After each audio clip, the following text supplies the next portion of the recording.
Formula One will start its 75th season in 2024, with the championship running since the year 1950. However, if you look beyond the 50s, you will find decades of Grand Prix racing that took place before this.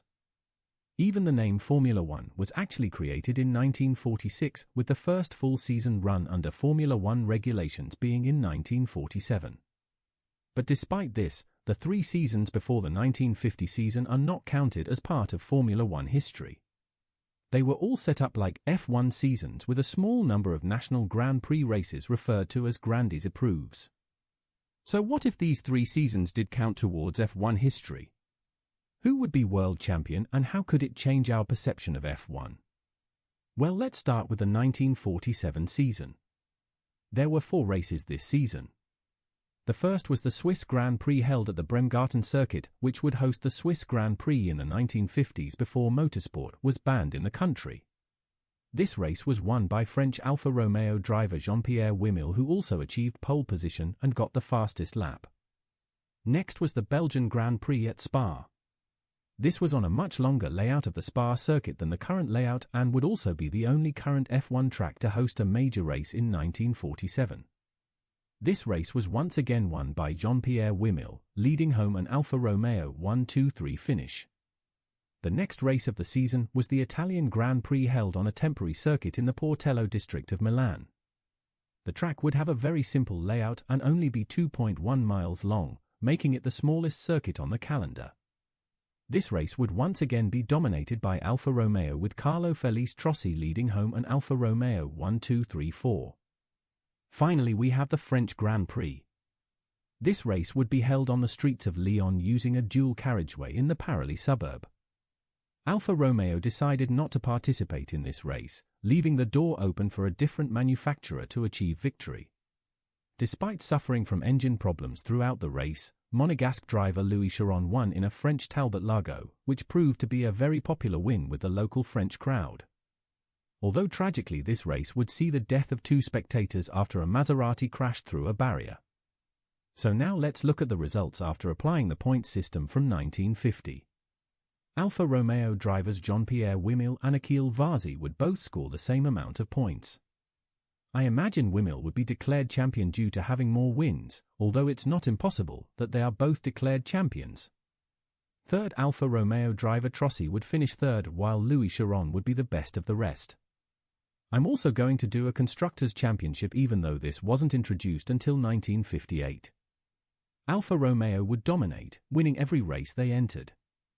Maserati would finish second, with Talbot Lago being the only other team to win a race this season. I imagine that Jean-Pierre Wimille would have been a very popular champion. Not only had he been a Grand Prix driver in the 1930s, but had also been part of the French resistance during the Second World War, which had only ended 2 years prior.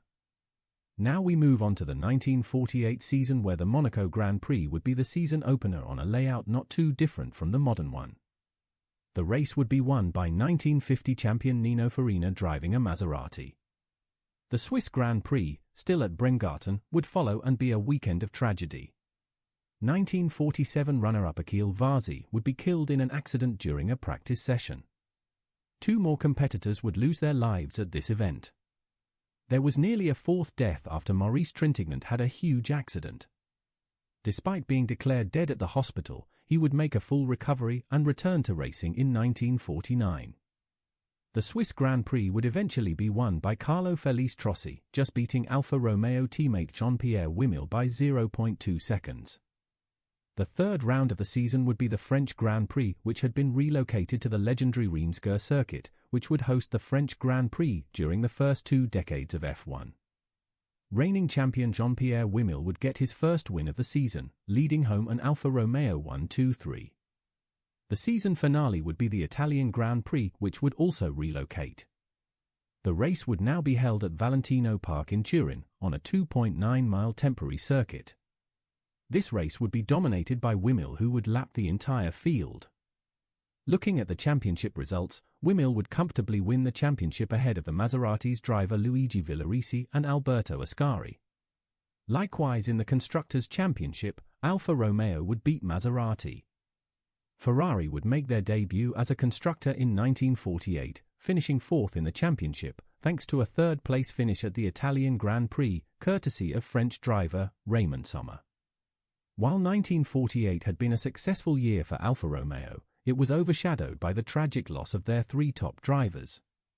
Achille Varzi had been killed at the Swiss Grand Prix and Carlo Felice Trossi would succumb to cancer after the 1948 season. And then in a non-championship race in Argentina in January 1949, Alfa Romeo's star driver Jean-Pierre Wimille would lose his life after crashing into a tree. With all three top Alfa Romeo drivers dead, the team decided to withdraw from Grand Prix racing before returning in 1950. The 1949 season opener would be the British Grand Prix held at Silverstone, which had only just been opened as a racetrack a year prior after being used as a Royal Air Force base during World War II. The race would be won by Swiss driver Emmanuel de Graffenried in a Maserati ahead of British driver Bob Gerard. Next was a return to Spa for the Belgian Grand Prix, which was won by Frenchman Louis Rosier in a Talbot Lago, ahead of the Ferraris of Luigi Villarici and Alberto Ascari. At the next round at Bremgarten in Switzerland, Ferrari would finally get their first win courtesy of Alberto Ascari, leading home a 1-2 finish. The penultimate round of the season would be the French Grand Prix still at Reims-Gurs. Monegasque Louis Chiron would gain Talbot Lago's second win of the season, finishing ahead of the Maserati of Prince Bira would become the first ever Asian driver to finish on the F1 podium, decades before the next. The season finale would be the Italian Grand Prix at Monza. The championship battle would mainly be between Louis Rosier in the Talbot Lago and Alberto Ascari in the Ferrari. Rosier would have a terrible weekend, eventually retiring from the race with engine failure, while Alberto Ascari would take a dominant home win, achieving his first world championship in front of his and Ferrari's home fans. Rosier would finish second while Prince Bira would finish third in a Maserati, meaning that he would hold the record of the highest-placed championship finish for an Asian driver as of 2024. In the Constructors' Championship, Talbot Lago would beat Ferrari to the championship, while Maserati would be the only other team to do the full season. So, with us now caught up to when F1 actually started in 1950, how would F1 be different had it started in 1947? Well, Jean-Pierre Wimille will be far more well remembered as a two-time champion, and I imagine that the story of his life would be far more talked about, such as the fact he was part of the French resistance during the Second World War. Alberto Ascari would also benefit from these extra seasons. Some fans already consider him one of the greatest F1 drivers in history, and I imagine that a third world championship would help cement that fact. I also think the 1949 season would also help the reputation of Prince Bira, who would be the most successful Asian F1 driver for decades. But what do you think about F1 starting in 1947? Do you wish these seasons were classified as part of Formula One, or are you glad that they are forgotten about? Let me know in the comments section down below, and I will see you next time.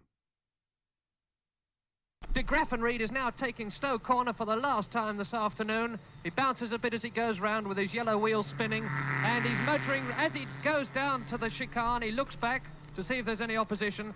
He's going up to the hairpin bend, taking no chances this time, and is now heading up the straight to the Abbey curve, and I think in about 3 seconds max he'll be into your sight to take over the finishing line, because he's just crossing in front of the hangar now. Can't see him. Is he going to come in a moment? He'll be here. Yes, he's here, flashing into sight. But is this the last lap? Yes, it is. I think it is the last lap. Up goes the checkered flag, and he's the winner. Well done to Graffenried. Listen to him go by. Graffenried wins. That is the 100th.